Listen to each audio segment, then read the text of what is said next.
Cinema Club. Hello, welcome to the Third World Cinema Club. We have here tonight a very special guest, the Philippines' most renowned screenwriter. It's Number not one an na tayo. understatement to say that Yes. he's a man who needs no introductions. Yes, very much so. Hi, by the way, I am... But we need introductions for ourselves. we need introductions for ourselves muna. No? So, I'm DJ Ramones. I write for ReverseDelay.net. I'm Tristan Zinampan from Rappler. hi, I'm James Vergara. I am a friend of the pod. Friend of the pod. Yes. And our guest for tonight po is, can you... Ricky Lee. Yeah. Yes. Sir Rick Lee. Yay! Akala ko Alright. third world, but in English. And then, Sa simula lang po. simula. Kasi kailangan po natin mga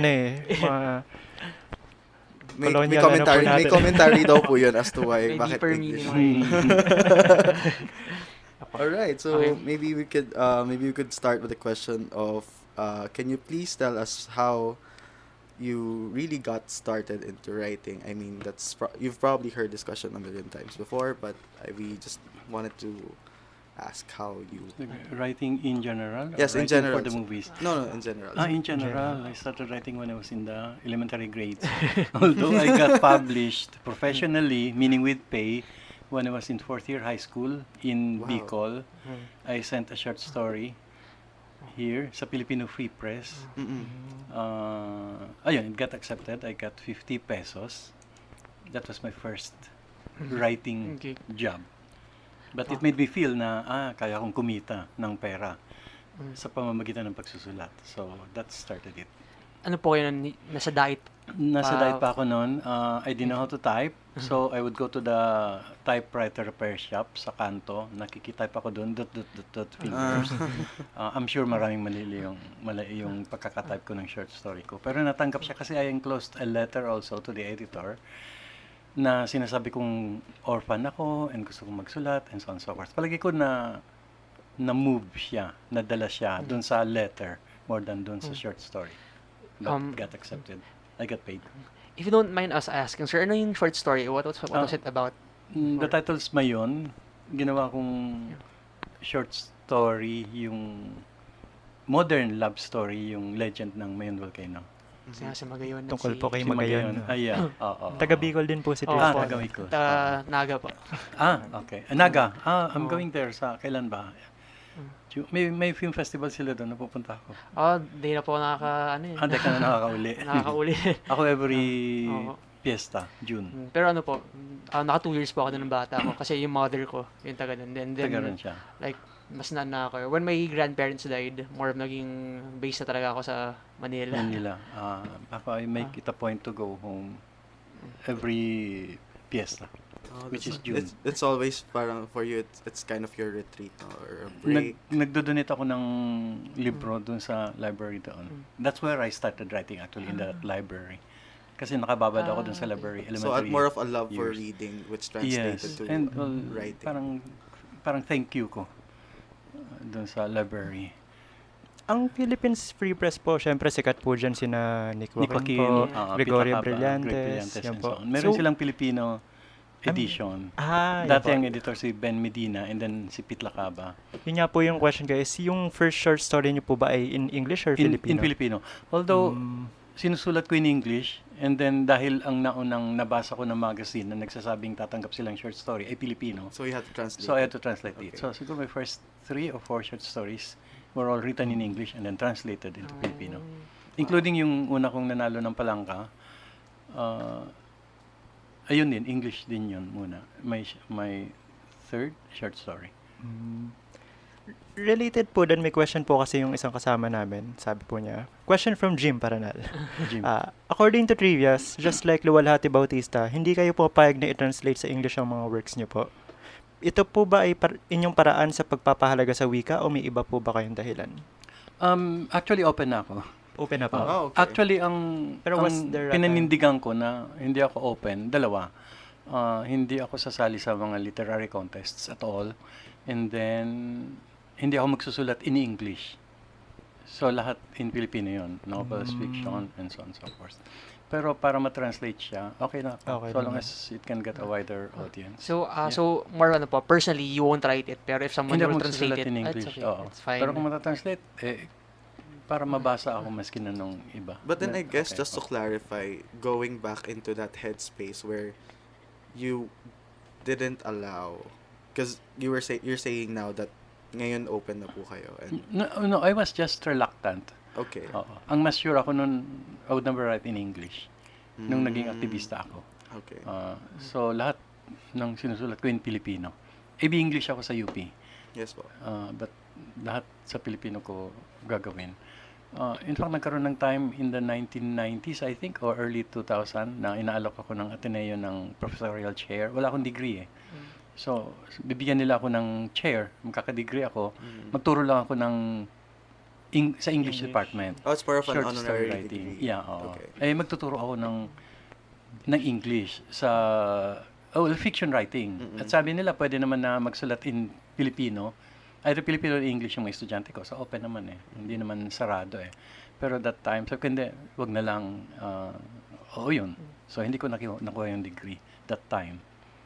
So, sir, how did you transition from, or what made you transition from writing short fiction and mga stories to, To film. To film. I had to earn a living. Yung fiction writing, I was doing that bago nag-martial law at bago ako nakulong. And then, paglabas ko ng kulungan, I had to look for a job. Inilako ako na Rolando Tino sa ilang movie companies. May mga kakilala sila. So, yun. So, nag-on retainers ako sa isang movie company, sulat. Until eventually I got around to writing scripts. Mas yun yung unang dahilan to earn a living passionate ako at films. Maski na nagsusulat ako ng fiction, early years ko sa UP, may grupo kami na barkadahan kami na tawag namin Sinigang. So, Nice. yun, nangungulekta ng mga film posters, nagkumokopya ng mga libro na hindi namin mabili, ma-afford, so kinokopya namin handwritten. So, ganun kami kaano sa films. But I never imagined na papasok ako ng full-time sa pagsusulat sa pelikula. That time, ang thinking ko, fiction writing ang mundo ko. Actually, trivia, yung Sinigang, almost, ginamit namin yun, we almost use that as a name for this podcast kasi nag-aano kami ng mga possible names. Nag-invento kayo ng names noon dati. Yeah. Okay lang din na namin. Matagal nang nawala yung grupong yun. So, yun. So, pero open akong tao I'll try anything And then I'd be excited na pasukan maski anong mundo yan. Gusto ko magsulat ng comics or graphic novels, musical. Lahat pinasukan ko Even up to now, Poetry writing, kailang hindi magaganda yung nasusulat ko, so matras ako. So, bukas ako So, kung anong nakabukas sa pintuan, write this or that or what, comics or kung ano, go ako I read nga po the article na you wanna try writing a rock musical. Yeah, yan rock musical nung pa 70s pa kasi noon. Yeah. Very Jesus much- Christ Superstar na Yes. panahon noon. Andrew Lloyd Webber. Oo, noon talagang gusto kong mag-rock musical And in fact, nung ginawang musical yung Himala, initially I wanted it na parang rock musical, meaning may rap, may ballad, may jazz, halo-halo. But they wanted something mas traditional muna. Yes. Adaptation muna ng Himala, the film. So, okay lang. Ibig sabihin, hindi ko pa nagagawa yung gusto ko talaga, which is yung hindi yung rock nung 70s now. Yeah. Yung panahon na ngayon. So if you're going to make a rock musical now from all the films that you've written, Okay. Or will it be more of a new work, or are you open to like adapting one of your works? Para Either. maging sa ano? Okay lang, basta makagawa. or Magkagawa. would Pero you pick one?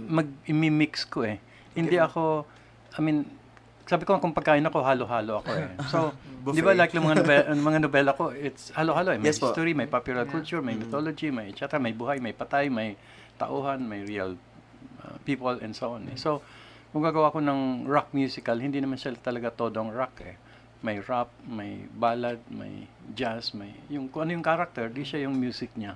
So, mas ganun ako mas halo-halo So, ganun din kung gagawa ako ng musical. Lately, may ilan akong nakakausap ng mga pinag-uusapan na possibilities Oh. like moral into a musical. Nice. Pero yung carnal matagal nang plano ng plano na hopefully matuloy, pero ballet naman. Oh, that So, sounds hindi very siya, challenging. Oo. So, halos wala akong part doon. Pero yung rock musical, baka moral or bagong material, I don't mind. Kung ano. Pero very fitting yung Carnal as a ballet. Carnal yeah. as a ballet, yes. Yeah, kasi- Oo, the operatic. Operatic ano. and parang it's very And- feminine yung story. Oo, Yes. also. So how kasi there's The a rawness. certain way how ballet conveys emotions. Yung rawness nga, yung parang The rawness of it all. May rawness siya and it may heightened yeah. level siya ng emotions eh. So, yeah. So, nung pa yan, years and years ago pa yan nababanggit na sana matuloy. Hopefully in the and so on. future. So if anyone's listening, Oo, kung interesado sila. Yeah. But I think lahat ito points to the fact na sa akin music ang driving force ko eh. Hindi ako makakapagsulat if there's no music. I don't mean it literally. Although oftentimes I write early in the morning with music na naka-on. Although lately dahil 3 o'clock, 4 o'clock maingay. So I've learned na wag na lang muna. But ang mas ibig kong sabihin, kung walang music sa mundo, Yeah. hindi ako makakapagpasulat. What kind of music do you listen? Halo-halo ako eh. So again, probably it depends on Lahat. what kind of basta it's good music eh. Like nang nagturo ako sa Ateneo ng Introduction to Literature, yung section namin sa poetry, ang first session namin, at that time Eminem, yung Stan. Yeah. Oh, so yun ang pinag-aralan namin eh. Yung three-act structure ng Stan, yung characterization and etc. So easier sa kanila eh. Kung tula ang ipapabasa ko agad sa kanila, may turn off factor agad sila eh. Pero ito, Stan eh. So they were singing and so on and so forth and we're analyzing it. So after a few rap songs, then saka kami tumuloy sa poetry. So, ganun sa akin ka-integral ang music eh. When I was writing moral, hirap na hirap ako sa structure niya kasi it had no plot, no inciting incident, walang template na pwedeng sundan. That time, favorite ko yung Madam George ni Van Morrison. Kukunti ang tao nakakaalam. But it's a song that meanders, that goes here and there, and just goes there, and just flows, and parang chant, and it keeps It's very repeating this organic for and you. that, and so on. So, yun, naging mabilis na yung pagsakay ko sa rhythm at structure ng moral. Listening to it. So, music sa akin helps me a lot. And nasabi ko na to lagi sa ibang tao and sinasabi ko ulit eh. Sa akin, ang mga Diyos, musicians, hindi writers or filmmakers. that makes a lot of sense. I think it ties back dun sa, when you write, there must be a rhythm, and then it's like you also tie to the emotions and Yes. And I think, sa pelikula kasi I'm not putting down film. Yes. But to some extent, there's an exactness to it eh. Pag siya na yung artista, pag ito na yung image, yun na yun. Ito na yung yun na yun character. eh. Ganun. May infinity siya outside the frame, meron siyang wala sa meron niya. So may infinity pa rin siya eh. Pero iba yung infinity ng music eh. It's not really Mas bound. lubos po. It's ang- boundless. And it's more open to interpretation. And it's more open. It's more it's more fluid, it's more inclusive. Ang dami niyang ganun eh. So ayun. Dahil po siguro mas puro din talaga ang music. Especially po ang yeah. instrumental music, talagang Yeah. walang meaning by Oo. itself. Eh. Oo. So ano diyan? Even yung words may limitation eh. Yes. Nagsusulat ako pero hindi ko maisusulat lahat ng gusto kong sabihin o lahat ng nararamdaman ko eh. And also music can be very contextual, I would say. Yeah. Oo. But in the end, I think ang pinaka-reason ko why Diyos sa akin ng musicians is because I don't think I can create music. Wala akong kapasidad na ganun. Hindi ako marunong kumanta. Wala ako sa tono. Hindi ko alam kung saan i-entra. Pagkakanta na. So, yun. Parang- Amazed ako sa ginagawa nila dahil di ko magawa. Si Tolkien po, yung creation story ng mundo ng Lord of the Rings, nagsimula po sa music eh. Opo. Kung sa Silmarillion po, kung mahanap niyo po yun. Yeah. Ang creation story po nung yung universe niya. Parang it started with parang choir po, angelic, tapos and then there was the world. So, regarding this, kasi alam po, di ba, it's very well known that you are, you've taken this mentor role in the industry. So, kasama rin po ba sa mga convey niyo sa nila na about the rhythm or what kind of tips do you...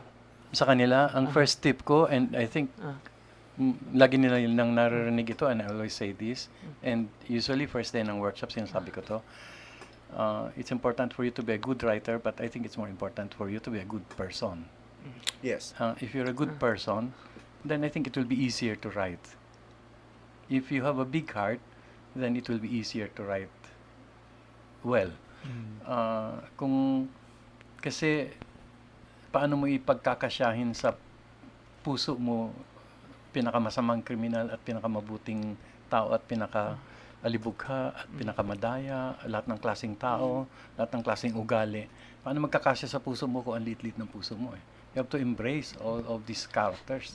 Pag nagsusulat ka maski si pinakamasamang kriminal na nakawala at hindi nakulong, kailangan mo siyang yakapin eh. So, hindi pwedeng kuripot yung puso mo eh. Kasi you have to have an You have to- empathy. Yes, and Yes, lahat empathy ng when you write. klase.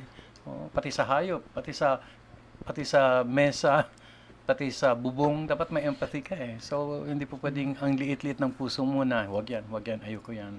And so so parang on. it's more of taking them as they are. You have to, yes, oo. And taking Yung life. Pagiging good person po na sasabi niya ay more of generosity, of Maybe it's being open, openness. not judging agad-agad na ayaw ko niyan. Kasi hindi ko pwedeng i-judge yung characters ko habang sinusulat ko. Dapat may sarili silang buhay. At yung iba sa kanila, ang feeling nila, tama ang ginagawa nila.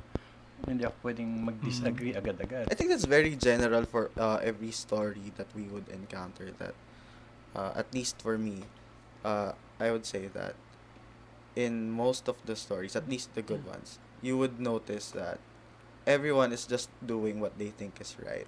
Yes. oo. And yun yung magiging motivations nila in doing what they do. And that is also what drives the story forward. And yung layer doon, it's that in order to craft characters like this, kailangan ikaw yourself, hindi ka rigid kasi Yes.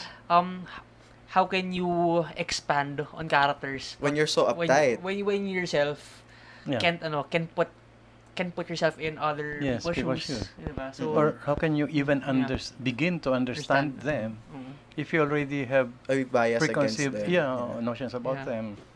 So, yun, kailangan maging bukas ka. And you have to keep discovering new things eh. You have to keep, I always tell my workshoppers, write about what you don't know about what you know. So, there must be something you don't know. Nakakala mo, alam mo na. I think, it will contribute to your humility as a writer. So, yun. And it's, I think it's basically human rights, respect for human rights. Lahat ng characters mo may human rights, may karapatan bilang tao. No matter how evil they Yes, may seem. the moment na naging rigid ka sa kanila, binabiolate mo na ang human rights nila as characters. and again, characters, the best villains or the best antagonists are those that don't see themselves as villains. Yes. So ang alam nila, hindi- tama ang ginagawa nila. Parang, I'm doing this for the good of humanity, pero Or allow them to journey until they realize, but allow them to lead their lives. Pero hindi po ba nakakatakot yun? In a way, kasi kung halimbawa manonood ka, syempre kailangan mo rin pong maintindihan niya yung mga karakter niyo po. Yes. Pero kung halimbawa ay masama po sila, kahit tanggap niyo sila, ay dun sa proseso ng pag-iisip mo bilang yung karakter, nagiging masama ka rin sa pag-iisip mo. Oo. I mean, sabay kayong nag-journey nung character. Ibig sabihin, sabay kayong nag-journey towards a realization. So, kung yung character mo masama sa simula, you have to understand first why? bakit siya masama. Para makapag-journey ka kang sabay niya, na habang binibigyan mo siya ng respeto, kasi imposibleng 100% siya masama.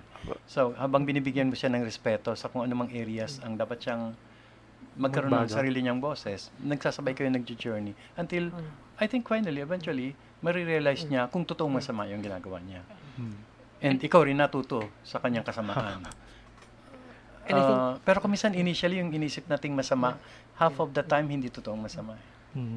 It's just that it doesn't match your values. Yes. Yeah. Oo, And hindi di ba, na no? tayo bukas eh. And di ba, it also, tuhog pa rin dun, yung sabi ni Sir kanina na, you have to be open. So, even if you go all the way with this character, you can still pull yourself back. Kasi, Yes. you're a wide person. You have You're wider than You have your characters. consciousness eh. Oo. And so, it doesn't mean na if we say we embrace, Yeah. i-embrace na natin yung, halimbawa yung pagpatay Yeah. sa tao senselessly. Mm-mm. So, alam naman natin na masama. Mm-mm.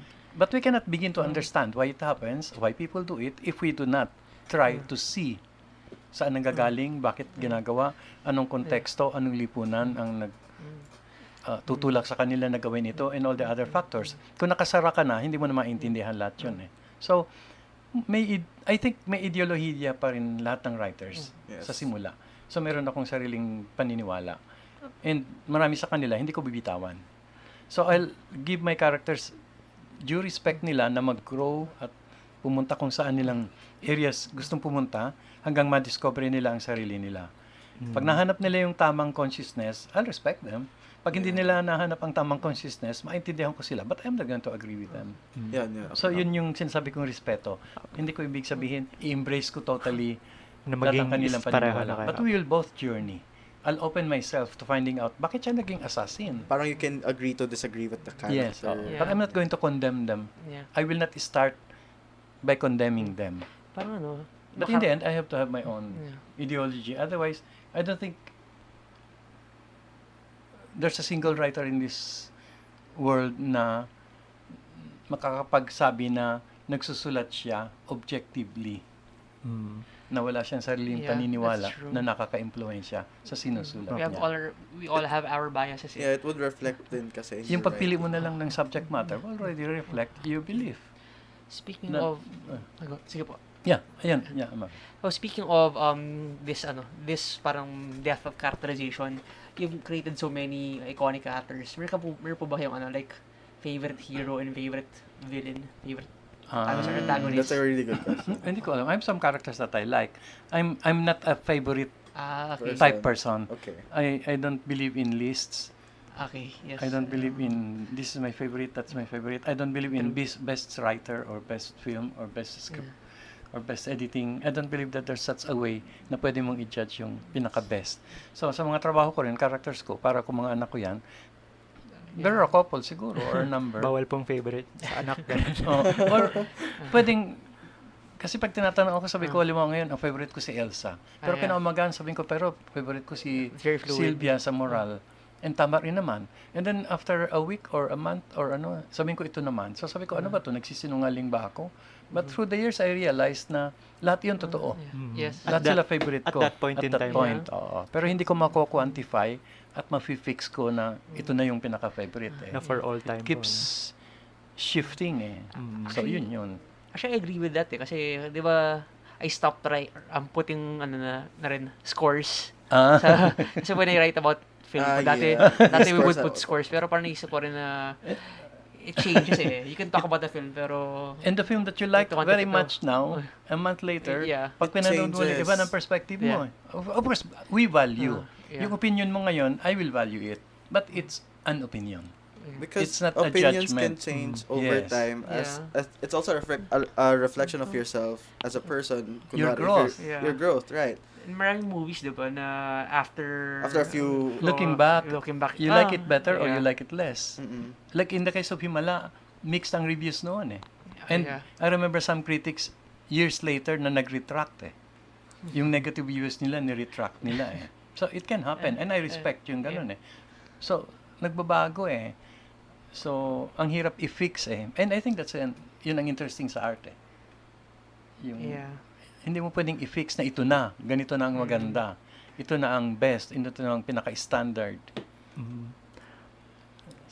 So speaking of so you were saying earlier that you don't judge, but well, I have a question from Princess who's still stuck in traffic right now. She wanted to ask about what it was like to head the FAMAS jury. Oo. Well, okay naman siguro sabihin to eh. May contradiction dyan eh. Hindi ako naniniwala sa awards. And nung una, reluctant ako eh. na mag-head ng jury sa FAMAS. Kasi, yun nga, hindi ako naniniwala sa award eh. Kung ako masusunod dyan, kung may 7 really, really good films for the year, o ito yung 7, parangalan natin. Kung may 13 films naman this next year, o ito yung 13 good films. Hindi sila mag-aaway-away. Just an award of distinction. These parang are, ganun. these are the films na buti pinanganak nitong taong itong 13 or kung 15 or 5, hindi ito yung nag-aagawan kayo sa lilimang ano pwesto or tatatlo. Yung away na ganun. May reluctance ako doon eh. So, nung unang nilapitan nila ako, hesitant ako. Kasi hindi ako naniniwala sa award na ganun eh. Best this, best that, etc. etc. Pero, it took 2 weeks eh, bago nila na-convince eh. I mean, mahalaga pa rin ang FAMAS eh, oldest awards body. And then, may maitutulong ako. And so, why not tumulong? So, sabi ko, yeah, sige, but limited. Hindi ako magtatagal na laging magpa-participate. So, yun. So, after the first year nga, I was thinking, tutuloy ba ako? Hindi. But sayang naman, ngayon.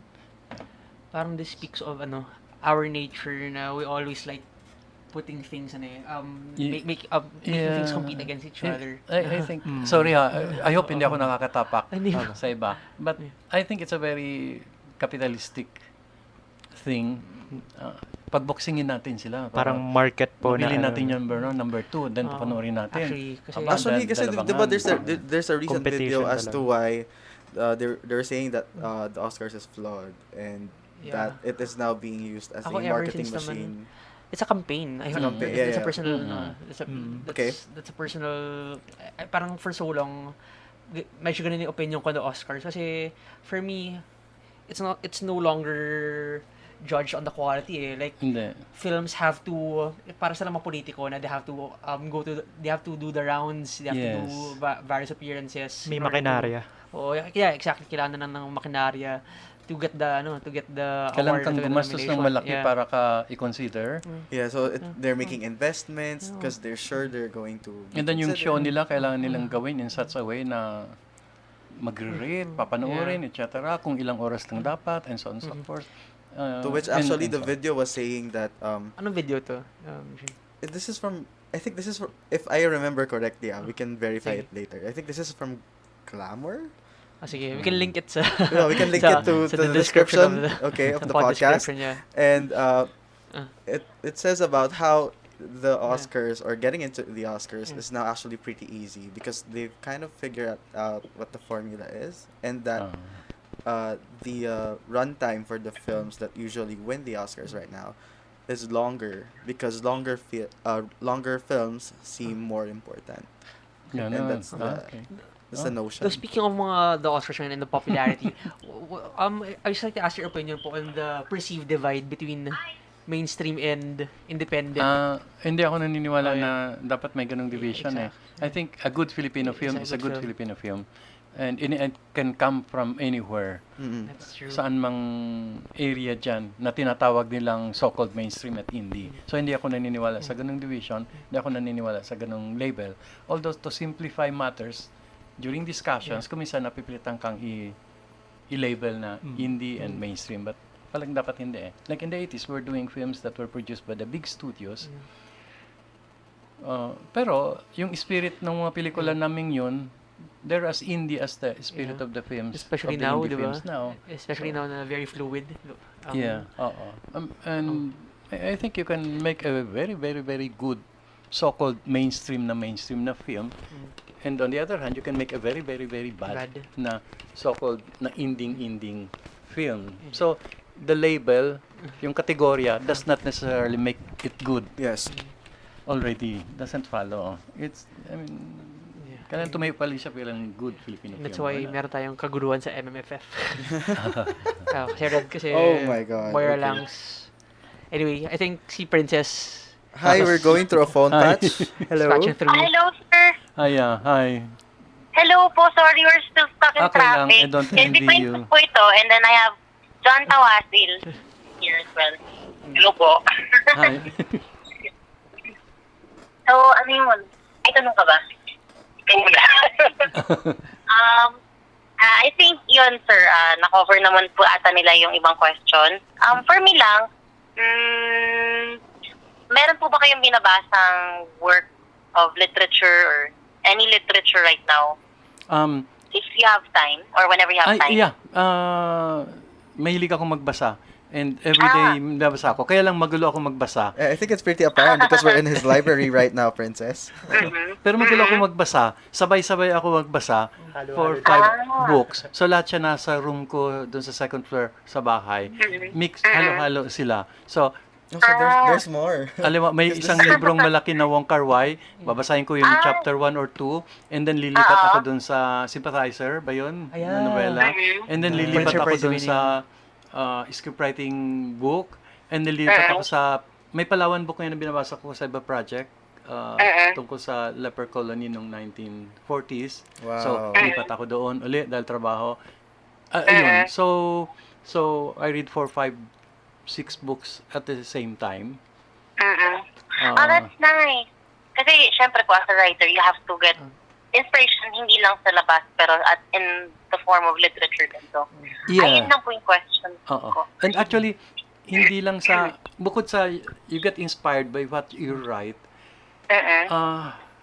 parang natitikman mo yung breadth and width ng mundo at ng humanity when you read, kasi napaka-expansive.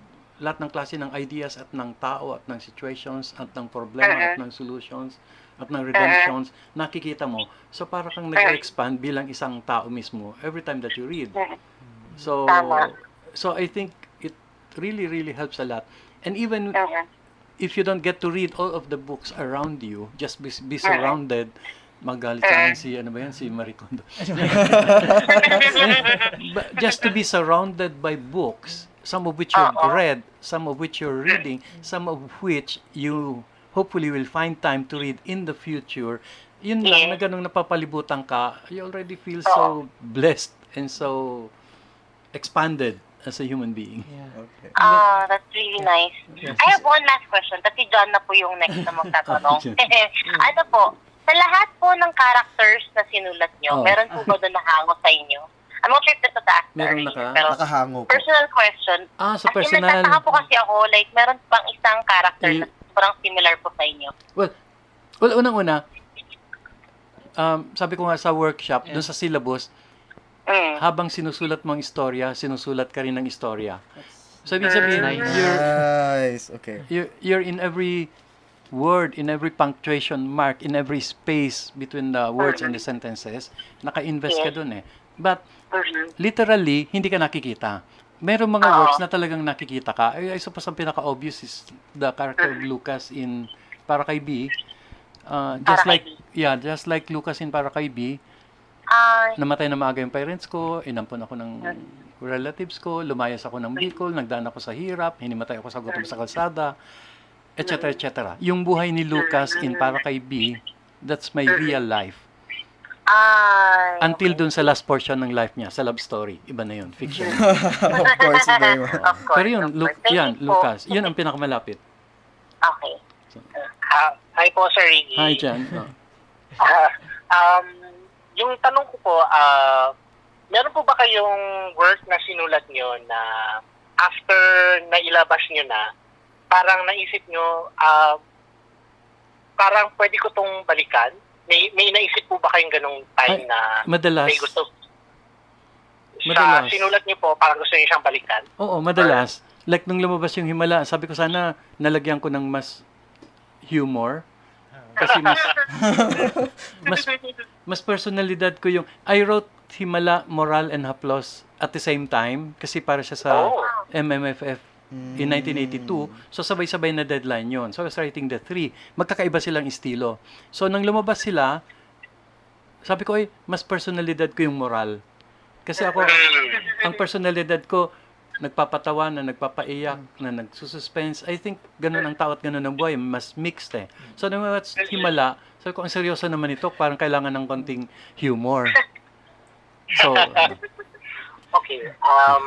Ayun naman po. Ay, sige po. And it happens with most of my works eh. Madalas ganun eh. Kaya kung minsan ina-avoid mo ng panoorin eh. Kasi kating-katikang may baguhin na hindi na mababago eh. So, marami akong mga pelikula na ganun later on. Lalo na yung ibang mga pelikulang sumemplang. Naku, sana hindi ko naisip dapat ganito. Naku, it didn't work. But I don't regret. I never regret.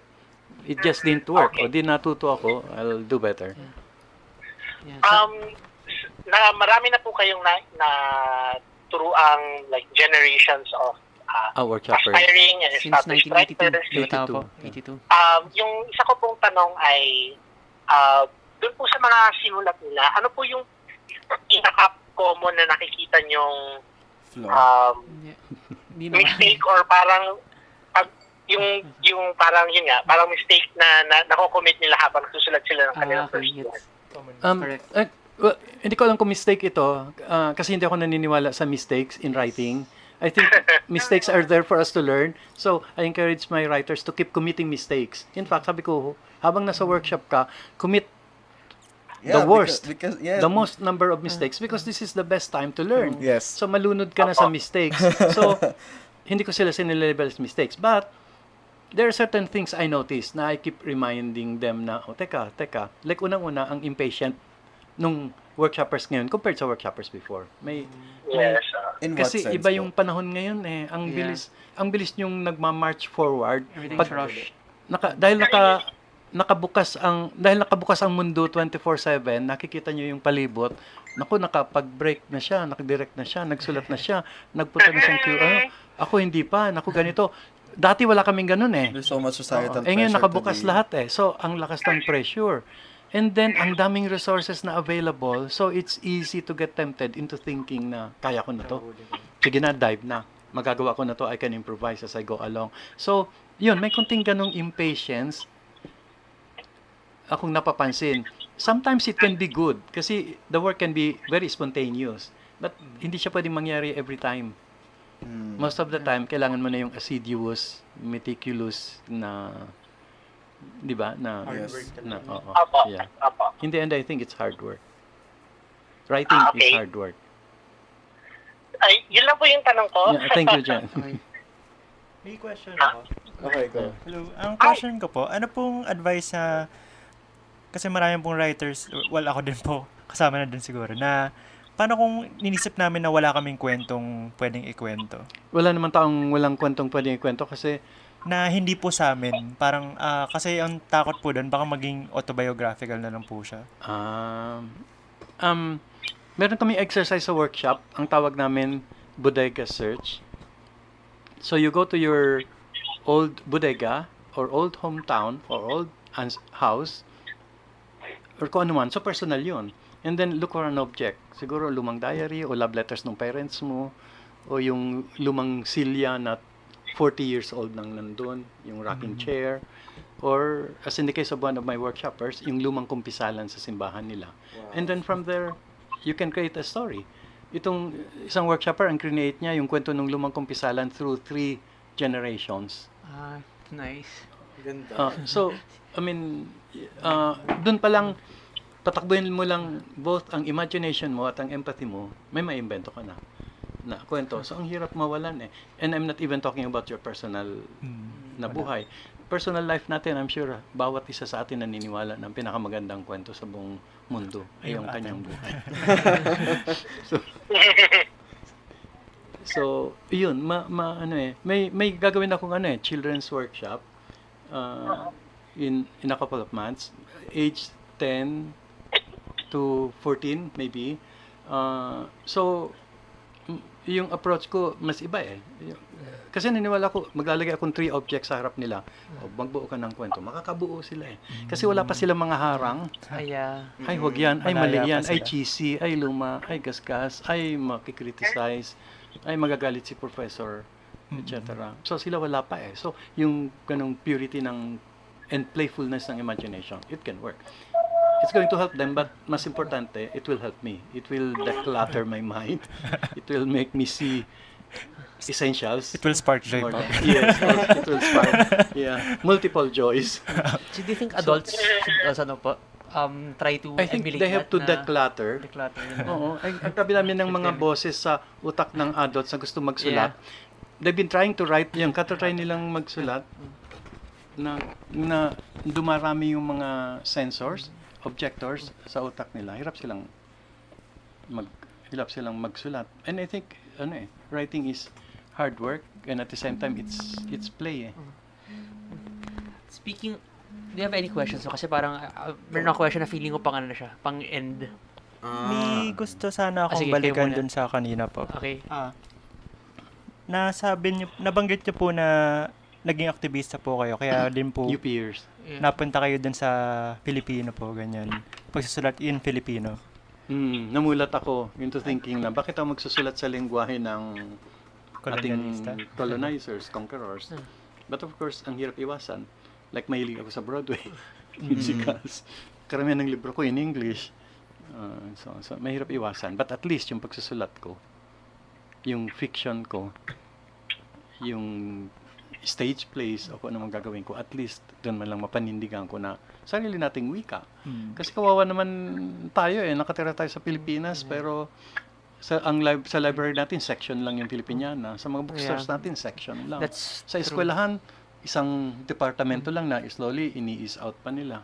Yeah. So parang pawala na ng pawala yung lugar ng sarili nating wika at sariling panitika. So, Parang ako guilty rin ako na as a writer kasi like, okay, right now I'm working as a journalist, pero if they ask me to write in Filipino, parang Hirap ka. struggle rin, di ba? Kasi, Parang prioritize Programming kasi din talaga eh. parang privilege kasi Yeah. po talaga ang English sa kasi educational system. kasi globalization Program- binebenta tayo hindi ka kung produkto ka hindi ka saleable kung hindi ka mahusay mag-English. Pero Pero ang at the husay same- mong mag-Tagalog hindi naman makakatulong para maibenta ka So Pero at the same time po, kung isipin naman po, lahat naman po ng pelikula natin ngayon ay Tagalog naman talaga. At Yes. least in dialogue po, ganyan. yeah.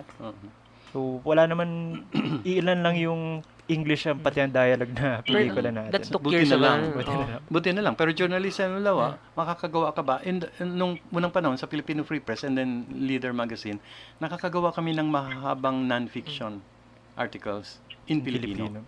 Ngayon hindi na Yeah. Mahirap. Oo. In English nakakagawa Pero yung in Filipino, wala. Saan mo ilalabas? Wala po tayong major publication Walang yan na major Pilipino. publication ng paglalabasan. Dati nung panahon namin in the 80s and 90s, mayroon publications. Maski konti, meron. Mas marami English, but meron at least. Though, Pero ngayon, wala. though this, on our part sa Rappler, we're trying to have articles rin in Tagalog na rin. We're trying to diversify, like our editorial cartoons, Tagalog, siya all throughout. So, feeling ko naman there's a may awareness na we've been programmed for decades na to be very globalized, pero it's right now we're really embracing our roots, even At though di ba baybayin Yeah, at least in-experiment aware. ng mga But, naging fad minsan. pero it's really worse. Ngayon. Oo. Nagsulat po ba kayo ng Bicol? Hindi ko kaya. Okay. Oo. I do have a question just because short lang just to give a short background because I'm currently taking a master's in biochemistry, so I've always been interested in science and art Okay. as well. Okay. So I've been asking like a lot of people this question just to find out what their answer is. What do you think is the balance, or where do you think science and art meet? Where do you think the balance I of don't think science and magkaaway sila. No, they don't. Not Dapat. necessarily, but Yes. where do you think there's a line to it, or Bakit kailangan niya? Well, ano? Hindi ko alam if I'll try to Yeah. make my answer more specific. Okay lang po. Like, I keep conducting workshops. Sinasabi ko sa mga workshoppers ko na pinag-aral na natin mga templates, mga techniques, mga beating the shit, like do it this way, trying to quantify things, trying to make it as scientific and as exact as possible, kasi very intangible at very inexact yung trabaho namin. Yes. Pag nagsusulat ka, blank sheet of paper, para kang lumalangoy sa dagat na walang hanggan. So, there's a need to make it as specific, as tangible, as scientific, as exact as possible. Now, yung paglalabanan ng exactness and inexactness, I think that's where true art Where true art would emerge. Yeah. Okay. So, dapat kailangan hindi pwede siyang totally wala nung exactness ng walang science. method to, ganun. So, I think ina-align. So, I try to do that in my workshops, and I try to do that in my writing. Hindi ako naniniwala na it's completely sinning yan. Free-flowing yan. So, sa likod ng mind mo, maski hindi ka conscious, may exactness ka. Maybe exactness ng rhythm, like sa music. Di ba, Kasi parang kaya I was asking ko kanina, why do you have to put a line? Kasi art is a science, science is art rin. Like, nature is science, but it's also art. Yeah. That's Oo, it, tama. it's just I guess it's just a question that keeps occurring in my head from time to time kasi. Bilang Oo, ay, oo. di ba med student ka dati, di ba? No, I was a pre-med student. Pre-med student ka. Kasi may thinking sila na, ay, mahilig sa, like halimbawa, mahilig ako sa math. Mataas ang, uno ako sa UP sa math subjects ko. Wow. So, wala namang contradiction na pag mahilig ka sa math, mahina ka na sa literature. Pag and so on. Hindi. So I'm creating a false dichotomy in my head. No, and maraming taong naniniwala sa ganung Spectrum. dichotomy. You're just voicing out Yeah. an existing Dichotomy. yeah. Tama naman yun. More Ikaw of, lang. sige, just, like, I mentioned a while ago that I had a question, pero, I think it's like, condensing everything. So, being in the industry for, so long, Decades. you've witnessed the so-called, kasi di ba some are saying na nagkaroon ng mga golden ages, Yeah. nagkaroon ng mga death and Yeah, rebirth of okay, cinema. yeah, oo. And di ba recently nagka-post na, cinema is again dying, Yeah, na, we have an oversupply, tapos hindi mo tumatagal ng Matagal. 3 araw ang Philippine cinema. What do you, having been witness to all of this, anong masabi niyo po sa cycles that they're saying? Necessary yung cycle na yun eh. Lahat ng pagkukwento, may death para may rebirth eh. Hindi ka makakaroon ng rebirth kung walang death eh. So talagang kailangan niyang bumaba para mas umakyat eh. Para mas mag-soar siya eh. I don't think dapat tayong maniwala o magka-illusion na everything will always flow na perfect eh. I think ang mas importante, anong reaction natin, anong behavior natin towards ganitong mga events eh. Ako, I will never lose faith na pag umangat yan, films will be better, the filmmakers will be better, kasi naramdaman nila yung lalim Pinanggalingan. ng pagkadapa. Naramdaman nila yung lamig nung lupa bago lumipad uli. So, I think okay lang na ganon. Ang importante, we keep making films. Yes. And in fact, itong all these talks about dying, nag-produce ng maraming discourse. And people will, pag alam natin na dying, kuminsan doon natin gustong gagawa ko ng pelikula. Yeah. Pagkagandahin ko ang gusto kong gawing pelikula. Then hindi tayo nagiging complacent. Mga Hail Mary. I think ang importante, walang divisions, magtulungan lahat. Yes. Filipino films, gumawa tayo ng gumawa ng pelikula. Princess? Yes po. Yeah. Yes po. Yeah, you can ask your, Right. So yun, we're gonna wrap up the episode na po. Thank you, sir. Thank you. We just have, Yung last parang short segment po namin, usually po kasi it's about yung what have you watched recently.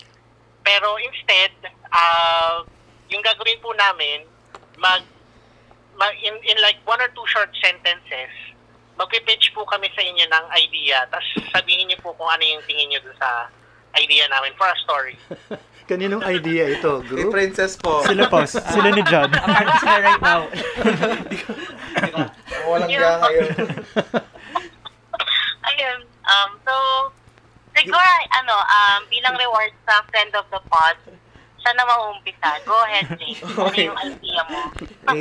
Well, I do have like a ton of ideas in my head just because Just the very first thing that you have in mind. the very first thing that I had on top of my head, just because again I have a lot of ideas already and I'm currently working on some other stuff. But Good. the first one is there is this lay minister siya, Okay. pero babaero siya.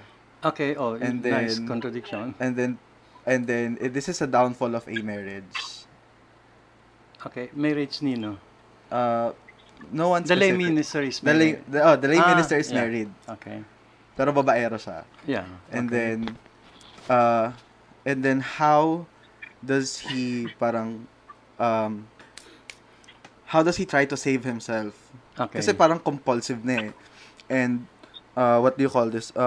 And this is actually from the perspective of his daughter. Okay. Okay. So yun. Okay. And how it unfolds. And Perspective ng daughter while it's happening or looking back? while it's happening. Okay. So, How old yung daughter? around high school. Senior high. Okay. Oo. So nagbubuo din siya ng sarili niyang identity, ano? Yes. So, she would be lost. She would be, parang hindi niya alam kung saan siya lulugar, ganyan. Okay. And as well as, Nagbe-break up yung marriage ng parents niya, babaero yung tatay niya. Actually, in my head, it doesn't end well. Oo. But, Nothing ends well. yeah, but it's a story of the daughter. Yes. Does it not end well also with the daughter in Yes. the end? What does she do in the end? Wala pa po dun. Wala pa. Pero, you know na... I know that there's no redemption for every single character in the story. including the daughter. Including the daughter. Okay. So, medyo dark siya. Sorry. Okay lang. Lumabas okay yung lang. personality ko. Okay. Yeah. But pero sabi nga nila maski dark yan, ma-illuminate mo yung consistency ng nanonood. So, what are you trying to tell us? I think this is just me being calling out a lot of the hypocrisy of people just Okay. because calling out against self-righteousness, calling out against people who try to not necessarily with religion, because I don't have an issue with my own religion and spirituality. I'm a very very much practicing Catholic, but this is more of the people who call themselves as such, but do not really do not act the way they speak. Okay. So kung workshopper kita, ang sasabihin ko ngayon sa iyo, bigyan mo muna ng kalayaan yung characters mo. Let the lay minister live His life. Because he believes na he's doing the right thing, or if he thinks he's not doing the right thing, bakit siya trapped? Hindi niya makorek. So, hayaan mo siyang mabuhay. Hayaan mo mabuhay yung wife. Hayaan mo mabuhay yung daughter. Minus your judgments muna. Yeah. Ibig sabihin, sa simula kasi na-judge mo na yung ending nila eh. Wala pang ending yung kwento nila eh. So, you hold your judgment, let them live their life, and then sa ending, tsaka mo sila i-judge. Thank you. Muna. Thank you so much. Bigyan mo muna sila ng karapatan na mabuhay, and then tsaka mo husgahan. Anyway, Kwento niya traffic, how traffic destroys a marriage. Oh my God. That's nice. On the way papunta sa traffic, pag end ng traffic, hiwalay na sila. ako, Sino po ang mag-pitch ako? Si Tristan muna. Si Tristan. Okay. ako to be honest, nagulat ako na we have this segment, pero, and I've never seen myself, She told me this beforehand. so, I've never seen myself as a fan fiction writer, pero, since nakita na ang dami ng comics, and I am a big comic book reader, parang, dati, alam mo, parang mga shower thoughts, na parang, I was thinking, what if, you know how, ang laging kwento ay parang, a person, ako karagal ako UPLB. So, a person gets plucked from his normal existence and gets trained, like Harry Potter, si Iron Fist, and gets trained in the mystical arts in this, to basically become the hero. So, naisip ko dati, like, what if a person biglang napunta sa parang mystical part of, like, a mystical school up in Makiling. And then, after all this training, prepare yourself to be a hero, graduate mo, you're in your 20s, tapos, ito yung mga Parang problems sa sky mundo. high ba to? Ito yung mga problems sa mundo. Hindi mo ma-solve through your powers. Hindi mo ma-solve through your training. So, what do you do now? So parang despite having the powers, you can't seem to help the world. Or parang after all the training and thinking na Wala pa rin. you're meant to do something good for this world, wala kang nagagawa. So, I was just thinking, baka parang okay siyang basic concept for a comic book or something. Oo. Pwede rin siyang deconstruction kasi ng idea ng hero. Sure, yeah. Na pwedeng i-train ang hero, pwedeng pag-aralan ng heroism eh. Parang hindi naman totoo yan eh. Ang magiging real school niya yung real life eh. Pag nandun na yung mga totoong problema eh. And so, yung school niya yung life eh, hindi yung nauna eh. So, madi-deconstruct mo yung idea ng hero, sino bang hero, and then may iisa bang hero o lahat hero, and so on. That can be, pwede pa rin naman siyang adventure if you want na adventure siya. Pwede rin siyang black comedy. I don't know eh. Yeah. Marami siyang pwedeng puntahan. Actually, premise pa lang po Pwede siyang satire. Yeah. pwede siyang spoof ng mga mga The hero of the journey. Oo, ng mga heroes ng comics, ng graphic novel. Nice. But it can be interesting. That's nice. Okay, Princess. Princess, yeah, it's your turn. Oh, since ko may idea nito. Bilis lang po yung sa akin, sorry. Ano siya, it's just a story about a girl, a woman actually, in her 30s. Tapos, she recollects on the different men in her life. Pero in a way na parang chapter by chapter siya. And iba-iba yung mga lalaking, parang ang lalaki sa buhay niya. Yeah. Pero, parang ganun. Pero, ang conflict niya is, ano kasi siya, ulila. Pero, never siyang nagkaroon never niya pinakita sa mga, hindi, parang nag-iiba-iba siya ng persona sa mga lalaking nakilala niya. Like, noong una, yung may pagka-romantic, tapos biglang naging babaera siya, bad girl, tapos parang she tried to change, ganyan. So, ang hirap lang is, ang tinatry ko kasi i-concept sa kanya is yun na parang how she can break free from, sige, orphan siya nga, pero hindi naman ibig sabihin nun na bawal ka mag-self-love or bawal ka mag-love sa iba, ganun. Yeah. So, hindi ko alam kung paano siya tatapusin. In a way na parang, okay, kasi parang sa akin, ang pangit kung may makakatuluyan siyang lalaki or may makakatuluyan siya sa ending. Kasi parang it defeats the purpose na parang even if mag-isa ka, kaya mo sarili mo or there's other forms of love, gano'n. Pero at the same time, gusto ko rin na mag-end up siya with someone. So, Or in the end, it doesn't matter kung mag-end siya with, most likely mag-end siya with somebody in the future, but in the end, that won't be the point. Parang ang point niya is yung journey niya towards, diba, becoming a woman on her own. Yung pagkabuo ng pagkatao niya. And so, kung nagre-reflect siya ngayon sa mga past, yung relationships, actually binubuo niya yung bits and pieces niya bilang tao, bilang babae, as evidence in those episodes sa buhay niya with all these men. Pero may possibility rin kasi na sinishape siya ng tingin niya ng tingin sa kanya ng lalaki, or sinishape siya ng tingin niya sa sarili niya habang dumadaan siya sa mga ganong stages So parang ang nangyayari, looking back, sinusulat niya uli, nire-rewrite niya ang kanyang buhay para makilala niya ang sarili. So, it's a love story with herself. Oo, ang ganda. Ayun lang po. Thank you, happy birthday po. Thank you. Ako po kasi nagsisimula talaga ako sa parang images lang po na specific image lang po. Walang eksena, walang character, walang plot. Ngayon po, gusto ko po kasi nakawin dun sa nabasa kong short story. From the 1960s po, ang title niya, Cadena de Amor. English short story po siya. Hindi po siya mahalagang eksena doon sa kwento.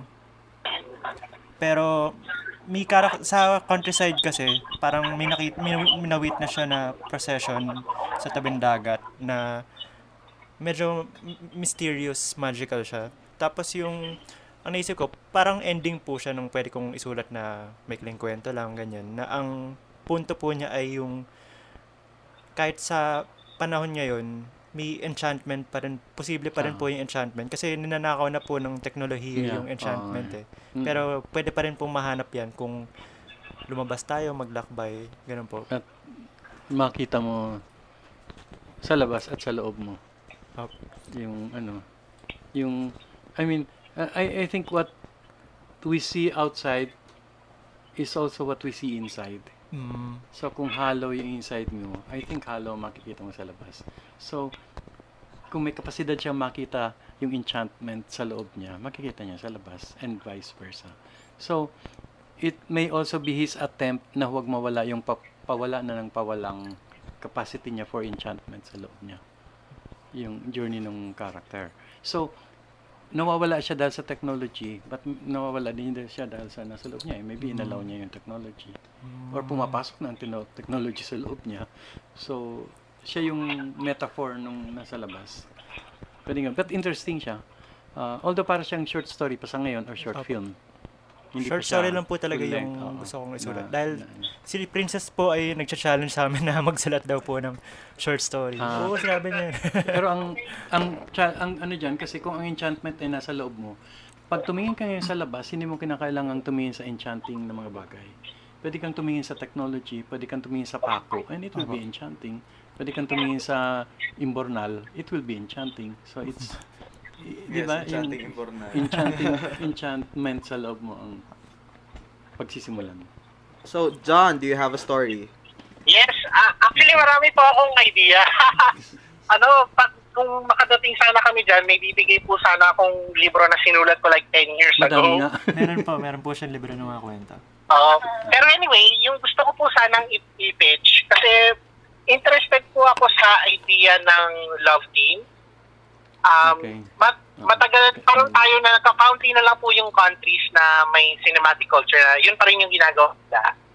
So, ang storya ko po, so this parang 90s na love team, meron silang comeback movie.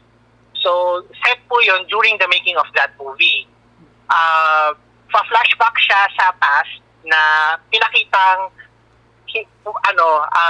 yung guy is from acting royalty. The girl is parang maganda, may itsura siya pero parang she worked her way up. Tapos initially hindi magkatugma yung dalawa, kahit na sobrang nagmamahalan sila sa isa't isa sa screen, sa totoong buhay hindi. Pero tapos parang over the years madadamage sila ng industriya until mag-separate sila at parang they go their separate ways. So balik dun sa present parang era, yung film na ginagawa nila, nagtatry silang mag-reconnect with each other. Na parang this time, parang may nakikita silang spark, pero hindi na nila magawa kasi may kanya-kanya na silang buhay at sobrang ang dami nilang pinagdaanan bilang actors. Tapos yung last scene po sana ng film, parang confession scene siya dun sa film. Tapos parang nagko-confess po yung lalaki dun sa babae. Tapos hindi po natin alam kung totoo bang nagko-confess siya na mahal niya talaga yung babae or sa pelikula lang. Parang ganun po. Interesting siya. Kasi naglalaro siya sa... Kuminsan kasi di mo na alam kung anong totoo, anong hindi. Para sa sarili mo, para sa audience, at para dun sa pelikula mas man ginagawa. So, maganda siya kasi how it affects people and their relationships. And then yung truth, nag-iiba-iba ang truth sa pagsining, pag pelikula, pag sa audience. So maganda siyang study. And I think to some extent it's also about films. Kung anong pelikula noon at ngayon, nagiging tungkol din siya sa kwento ng pelikula. Bukod sa kwento ng relationship nila at kwento ng lalaki mismo sa kanyang journey. Yeah, so interesting siya. Pero siguro may konting attempt na ma-revive yung relationship sa present para hindi attempting to revive it, nare-realize nila yung hindi na talaga pwede. And also, what went wrong in the past and what's going wrong again in the present. And paano nagdi-discourse yung dalawang wrongness na yun para mas may malalim kang makuhang idea tungkol sa relationships at tungkol sa pelikula. Kasi kailangan maging tungkol siya sa relationships at tungkol sa pelikula at the same time. Pero interesting siya na gawin Thank you pelikula. po. Yeah. So, With that, I think that's all the time we have for thank you very much. this episode. Thank you. Thank you for Thank having you me. po. Thank you very Maraming much, salamat Sir po, Ricky. sir. ayun, so any last words po? for our mga 5 listeners po natin. Ako as a writer, na nagsulat ng napakamaraming dekada na at nagsusulat pa rin ngayon at nagkakonduct ng workshops, gusto kong sabihin is, kung may gusto kang ikwento, ikwento mo. Huwag kang mag-worry na baka pangit, baka hindi mapatronize, baka walang maginig, baka mali-mali, baka hindi maganda. Ikwento mo. Kung naniniwala ka sa kwento mo, mapapaganda yan eventually. So, magkwento ka. And sana lahat tayo magtulungan na makapagkwento. Okay. Thank you very much, Sir Ricky. Okay, Yeah. so, guys, want to tell the people who you are again? I'm DJ Ramones. Yes. I write for reversedelay.net. I'm Tristan Zinampan. I write for Rappler, Film Police Reviews, Screen Anarchy, and more. And with us, joining us today is James Vergara. Hi, I'm James Vergara. I am I'm a friend of the pod. Okay. And And via phone batch, we have. I'm John Tawasil. I write for Present Confusion. And I'm Princess Tina from Film Police Review. okay. So, Alright, thank you very much. So thank you for Thank you. listening. We had a great session Thank today. you. Okay. See you again Thank next you. week. Bye-bye. Bye-bye. Bye, guys.